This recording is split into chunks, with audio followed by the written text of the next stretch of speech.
What are your views on the current car tax, specifically higher tax rates on more expensive automobiles that are also and tax incentives for environmentally friendly automobiles, and including car value in property assessment and potentially getting rid of the car tax? And Mr. Zimmerman, we'll start with you.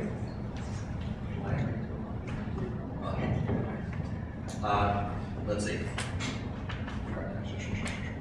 Well, in no particular order, as I see this, I think the idea of tax incentives for environmentally friendly automobiles is a good idea. Something we probably have to request authority from the General Assembly to get, but it's something I consider requesting in our legislative package. In general, the structure that described here, that has been true for some time. Of course, the car tax was greatly reduced for those of us who pay it for a number of years as the state implemented the program that provided reimbursement.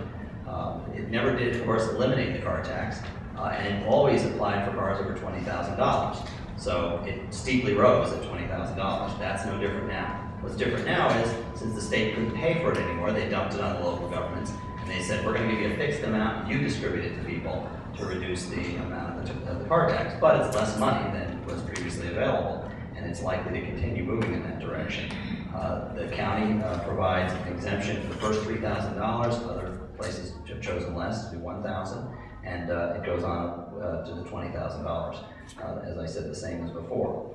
Frankly, I don't think that taxing cars as we do in the state is the best way to raise revenue. I'd like to see a lot of things restructured around the tax code, and that would be one of them. But the reality is the state allows localities basically two ways to raise significant amounts of revenue: real estate tax and personal property tax. And again, here also we have to apply the same rate we apply to cars, it applies to all business property. So whatever we do not only affects those of us who own automobiles, but it also affects the degree to which the commercial sector contributes to the cost of services here.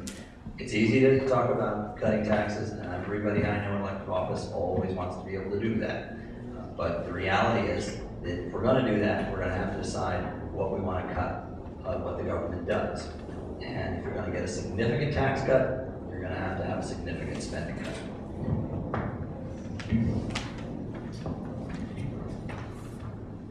That is Mr. McMahon.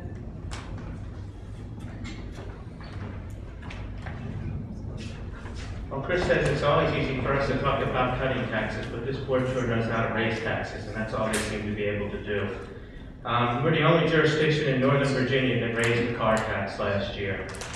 I was at the county fair and I talked to a number of individuals out there, and you know, two people came up to me and said, boy, I would really like to buy a Prius, but you know, my car that I have now is under $3,000, and you know what, I can't afford the tax on that car. So we're not getting very environmentally friendly automobiles in this county at the present time because of this car tax that we have. Because a Prius costs about $30,000 to buy a new one, and the car tax on that's going to be about $1,000 a year.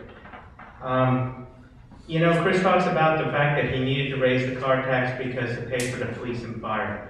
That's not true, folks. You didn't need to raise the car tax to pay for police and fire. As I pointed out before, he could have used that money that they spent on someplace else in the FY05 budget, that $4 million, and applied that. If you were to take the revenue sharing agreement for $15 million left over on the other side of the school board, you know, you could have cut the rate further if we didn't. If we could have probably met the car tax and not had to raise the car tax or raise the assessment rate if we lived within our fiscal parameters. He raised the budget by 3% more.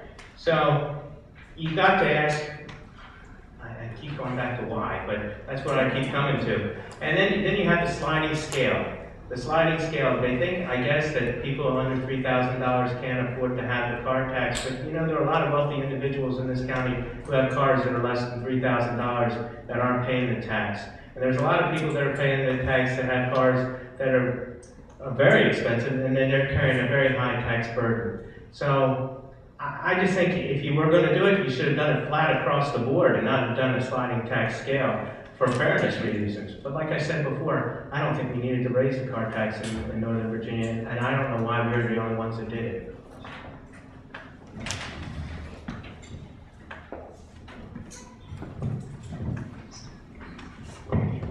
To be quite honest, I'm of two minds on this issue of the car tax. On the one hand, I think that it should be a progressive tax because if you can afford to purchase and drive and maintain a big fancy $40,000, $50,000 car, I think you should have to pay more taxes for it than someone who drives something of much less value.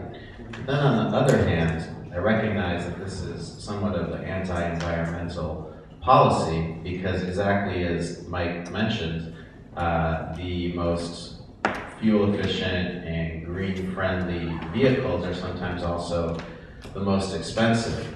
So I'm a little bit torn, and I think I would get over this dilemma by doing exactly what Chris should have been doing and what the county board should have been doing. And if indeed we do actually need authority from Richmond to provide tax incentives for people buying fuel efficient and alternative fuel cars, that should have been done a long time ago. And I believe that we should give tax incentives for people to purchase and maintain and operate hybrids, electric run cars, things that run on alternative fuel. And I understand that you can purchase a conversion kit for most standard cars now that will allow your car to run on alternative sources of fuel. And I would also look to give tax incentives to people who make that conversion on their car. Thank you.